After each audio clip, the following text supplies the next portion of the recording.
மயிலாடுதுறை அருகே பண்ணைக்குட்டை வெட்டி வைத்திருந்த மணலை நள்ளிரவில் திருடி சென்ற மர்ம கும்பல் மீது நடவடிக்கை எடுக்க வலியுறுத்தி பாதிக்கப்பட்ட நில உரிமையாளர் மாவட்ட ஆட்சியரிடம் பரபரப்பு புகார் ஒன்றை அளித்துள்ளார்.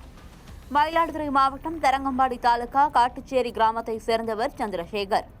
இவர் தனக்கு சொந்தமான பட்டா இடத்தில் சுமார் 100 குழி பரப்பளவில் 1 லட்சம் ரூபாய் செலவில் பண்ணைக்குட்டை வெட்டி மேலும் 1 லட்சம் ரூபாய் மதிப்பில் மீன் குஞ்சுகளை வாங்கி வளர்த்து வந்துள்ளார்.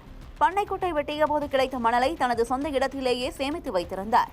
இந்நிலையில் இப்பகுதியில் சட்டவிரோதமாக மண் திருட்டில் ஈடுபட்டு வரும் ராமன் உள்ளிட்ட சிலர் அருகில் மண் எடுக்கும் போது ஊறிய கழிவு நீரை சந்திரசேகரின் பண்ணைக்குட்டைக்குள் அத்துமீறி வெளியேற்றியுள்ளனர்.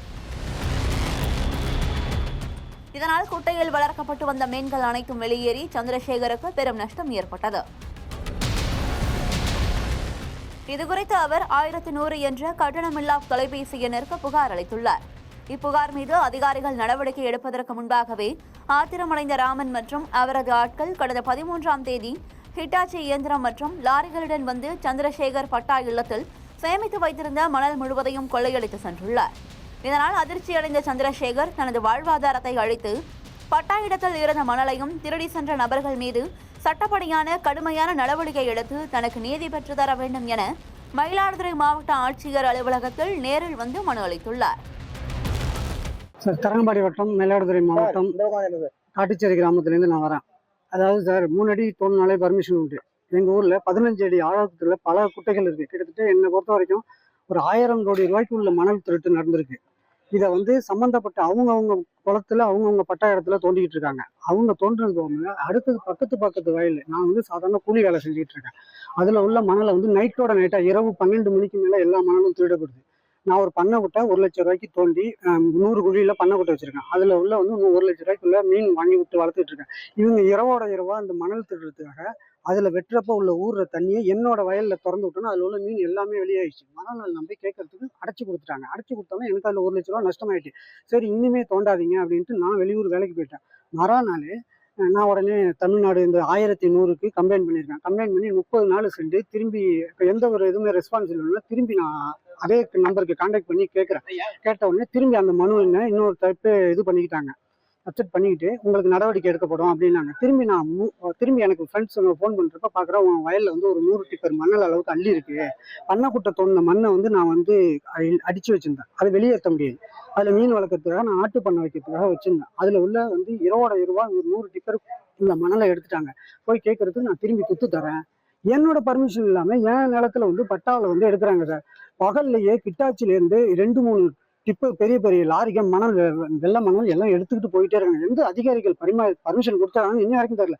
ஒரையார் போலீஸ் ஸ்டேஷன்ல போய் கம்ப்ளைண்ட் பண்ணாலும் எந்த ஒரு ஆக்ஷன் கிடையாது. ஏன்னா அவங்களோட சப்போர்ட்ல தான் எடுக்கிறாங்க. எப்படி சார் பகல்ல ஒரு 12 மணிக்கு ஒரு கிட்டாச்சி வந்து எடுக்குதுங்கிறப்ப போலீஸோட பர்மிஷன் இல்லாமலாம் எடுப்பாங்க. சம்மந்தப்பட்ட அட்டாச்சியர் யாரும் எந்த ஒரு இதுவும் கண்டுக்கல. அதனால தான் நான் ஐயா அவர்கள்ட்ட கலெக்டர் அவர்கள்ட்ட வந்து கம்ப்ளைண்ட் கொடுக்கணும்னு வந்திருக்கேன். எனக்கு உரிய நடவடிக்கை எடுத்து அவங்க எப்படி அதை எடுத்துட்டு போகணும் சார். எங்கள் நிலத்துல நாங்கள் அதில் தானே வாழ்வாதாரம் இருக்கு. அதில் வந்து குட்டி அதுகளோட வீடியோ ஃபுட்டேஜ் எல்லாமே நான் சார்ட்ட கொடுக்குறேன். எப்படி தோண்டியிருக்காங்கன்ட்டு நான் தோண்டி போய் உடனே கேட்ட உடனே அடைச்சி கொடுத்துட்றது. மரநெல் ராமனுங்கிறவர் அவரு மட்டும் கிடையாது, நிறைய பேர் இருக்காங்க. எல்லாமே வந்து அரசியல் கட்சிகள் தான். இதனால என் உயிருக்கு கூட ஆபத்து வரும் மிரட்டல்கள் வந்துச்சு. நான் வந்து சாதாரண ஃபேமிலியில தான் இருக்கேன். என்ன போறப்ப அடிச்சு கொல்லலாம். நான் மேற்கொண்டு திரும்பி வந்தா எனக்கு என் உயிருக்கு ஆபத்து உண்டு. என் உயிருக்கு ஏதாவது ஆபத்துனா அந்த ஊர்ல உள்ள பெரிய அந்த அதிகாரிகளால தான் வரும்.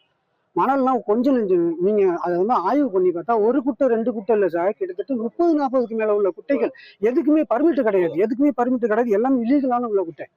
எந்த ஒரு இதுவுமே கிடையாது. ஐயா அவர்கள் எனக்கு நஷ்டஈடை வாங்கி கொடுக்கணும். அந்த மேற்கொண்டு திரும்பி தோண்டாத அளவுக்கு. அதனால நிலத்தடி நீர் வந்து கிட்டத்தட்ட ஃபுல்லாவே பாதிக்கப்பட்டு சார். எல்லாமே உப்பு தண்ணி தான். எல்லாம் உப்பு நல்ல தண்ணியா இருந்தது உப்பு தண்ணி ஆயிட்டு கிட்டத்தட்ட 20 அடி தோண்டா என்ன சார் ஆகணும். உடனே அவசரம் என்ன பண்றாங்க, குப்பைகள் எல்லாம் போட்டு துத்துக்கிட்டு இருக்காங்க. அரசு அதிகாரிகளே என்ன சொல்லிட்டாங்க, உங்களுக்கு இதே மாதிரி கம்ப்ளைண்ட் பண்ணியிருக்காரு ஏதோ வருதுன்னு உடனே துத்துக்கிட்டு இருக்காங்க. துக்குறவங்க என்னோட நிலத்துல உள்ள மண்ணெல்லாம் அள்ளி கொண்டு போய் அதில் துத்துட்டாங்க. நான் வந்து பார்க்குறேன், வேலையை விட்டுட்டு ஒரு நாளைக்கு எனக்கு வந்து கூலி வேலை தான் செஞ்சுட்டு இருக்கேன். இது வந்திருக்கேன், வந்து பார்க்குறேன், வயிறு எரிச்சலாக இருக்குது சார். வயலில் நம்ம மண் 100 டிப்பர் 50 டிப்பர் மண் அள்ளிட்டாங்க சார். எப்படி இருக்கும்? சரி.